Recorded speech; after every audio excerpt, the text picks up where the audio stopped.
onde que as pessoas mais erram na condução da birra? Então, o erro mais comum na condução da birra, que eu vejo, assim, é ignorar. E esse é um classicão, né?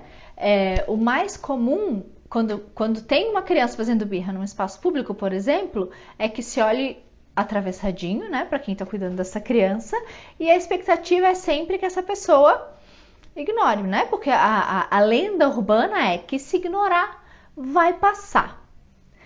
Só que ignorar a birra é um problemão, porque a gente também já sabe que ignorar a criança num momento estressor desencadeia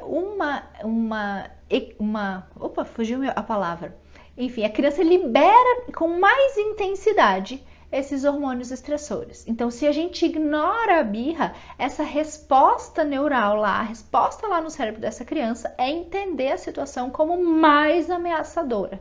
Então, essa resposta que já está acontecendo de uma maneira muito intensa, vai acontecer de uma maneira agigantada, porque a criança se sente sozinha, ela se sente sem o heterossuporte, que é o nosso papel fundamental na parentalidade. Então, ignorar a birra é um baita tiro no pé. Ele é talvez o principal erro. E juntinho com ele, a gente poderia chamar a dona palestrinha para resolver a situação, né? Que é resolver, ficar argumentando com a criança, propor alternativas, dar bronca, ameaçar, né? Todas essas coisas que não vão fazer nenhum efeito na hora da birra, tá? Porque, lembrem lá, quando a criança está tendo uma crise de birra, o cérebro dela está não responsivo para as questões mais complexas. Então, ele está ali sobrevivendo, a amígdala que está dominando. Então, ela não vai permitir que haja comunicação com os hemisférios lá que vão cuidar de tomada de decisão, de reflexão, de avaliar hipóteses. Não vai rolar. Essa criança está ali precisando liberar essa energia e está com essa resposta de estresse super agigantada. Então, não adianta e usualmente piora, porque a criança, esse organismo percebe essa reação, seja ela de ignorar, ou de ameaça, ou de punição mesmo, né? Às vezes punição acompanhada de violência, inclusive, como mais um ingrediente para colocar aí nessa receita bombástica dessa resposta estressora que acontece no corpinho dessa criança.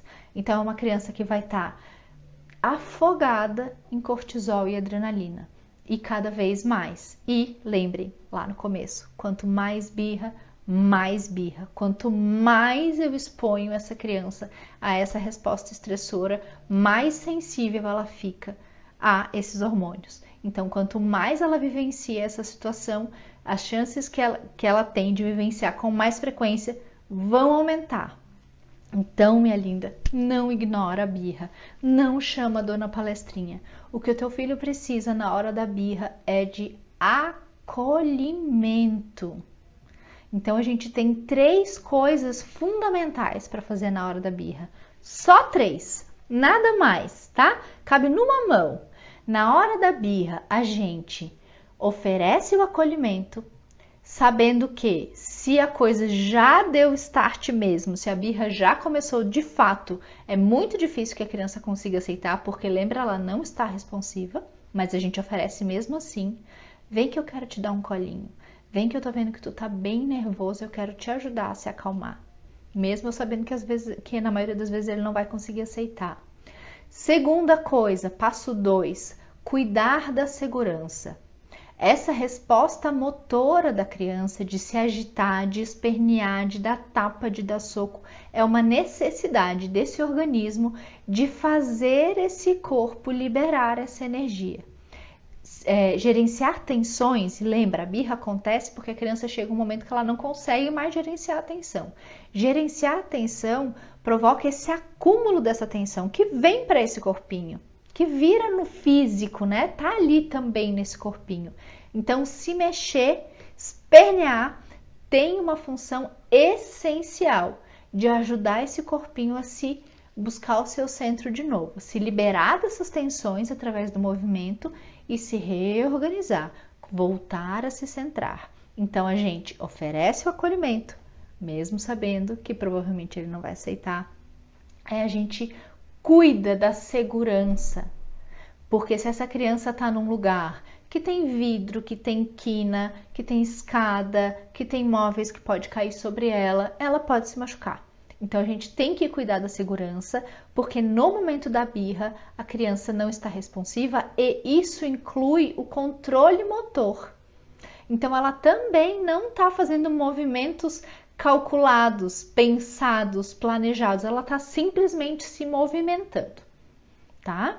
Então a gente precisa cuidar da segurança deles e da nossa, tá? Ninguém é saco de pancada, a gente vai acolher sempre a criança, mas a gente nunca vai deixar que ela nos machuque, tá? Então a gente cuida da segurança dela e da nossa. E o terceiro passo, que talvez seja o mais essencial de todos e também o mais desafiador, que é respirar. E respirar não é só respirar porque, muito melhor se tu estiver mais calmo, não, porque não adianta se estressar, que não vai resolver nada. Não é só por isso. Tem uma razão também resolutiva em a gente buscar esse estado de tranquilidade, buscar esse estado de calma, que muitas vezes a gente vai conseguir evocar através da respiração, tá? Existe uma coisa muito mágica, muito maravilhosa, que são os neurônios espelho, tá? Que é uma habilidade que a gente tem, todos nós temos, as crianças têm também, de espelhar estados de comportamento que sejam familiares para nós, tá? Então, os neurônios espelho, eles não servem para a gente aprender uma coisa nova, que a gente nunca viu, que a gente não consegue fazer nenhuma associação. Eles funcionam para coisas previsíveis, para lugares onde a gente já esteve, estados que a gente já visitou, tá? Os neurônios espelho, então, eles vão funcionar mesmo como um espelho. Se tem alguém aqui na minha frente que está descabelado, irritado, enlouquecido, as chances são de que eu me comporte muito próximo dessa pessoa. Sabe quando a gente fala assim, a vibe do lugar, aquele lugar tinha uma vibe, tava todo mundo enlouquecido, uma vibe louca. Neurônios espelho. Quando tem alguém que está no estado comportamental, quem está por perto tende a espelhar esse estado, tá? Caso essa pessoa não esteja muito atenta ao seu estado, não esteja cuidando de como ela tá, não esteja percebendo que, poxa, tá acontecendo isso com essa pessoa e eu entendo que é uma coisa que é dela, que não é minha, enfim, né? Exige aí um trabalho pra gente fazer esse distanciamento. Com as crianças acontece a mesma coisa. Então, se o teu filhote tá lá esperneante no seu momento de birra, ele realmente não vai conseguir te ver, nem se tu tiver com uma melancia pendurada no pescoço, tá? No momento da birra, ele não vai conseguir. Agora, tem um momento, e quem já viu uma crise de birra já viu esse momento, que a criança dá uma amolecidinha. Já viram? Quem já viu, bota um coraçãozinho aqui no chat. Dá uma amolecidinha. Ela tá lá gritando, enlouquecida, daqui a pouco ela dá um... E aí ela dá uma paradinha. Daí às vezes ela dá uma respirada sem chorar, daí às vezes ela dá uma amolecida também no esperneamento. Esta hora é a nossa hora. Essa hora é a nossa janela de oportunidade, porque nessa hora essa criança conseguiu encontrar ali, né, um pouquinho do seu centro. A Thaís já botou o coraçãozinho ali. Encontrar um pouquinho do seu centro. Nessa hora ela vai te procurar. Nessa hora ela vai dar uma olhadinha para ver o que tu tá fazendo. Se nessa hora ela te encontra muito tranquila, ela te encontra zen Belém, ela te encontra relax, a gente tem boas chances de que ela consiga espelhar esse estado de comportamento. O que fazer então quando acontece uma crise de birra? Falamos dos 3 passos, tá? Oferecer acolhimento, mesmo sabendo que essa criança muito provavelmente não vai conseguir aceitar. Cuidar da segurança por entender que a criança não está responsiva e também não está com controle motor, então ela pode sim se machucar e machucar os outros, então a gente cuida para que isso não aconteça. E 3, respirar. Não só para que a gente se acalme e esteja num lugar melhor, mas porque também isso vai facilitar o trabalho dos neurônios espelho, que vão, quando a criança der aquela amolecidinha na birra e ela conseguir nos olhar, ela vai encontrar calma e tranquilidade. E isso vai ser suporte para que ela se restabeleça, para que ela se reorganize, para que ela volte para o seu centrinho e se acalme com mais facilidade. Certo? Fechamos aqui então o como fazer quando a birra acontece.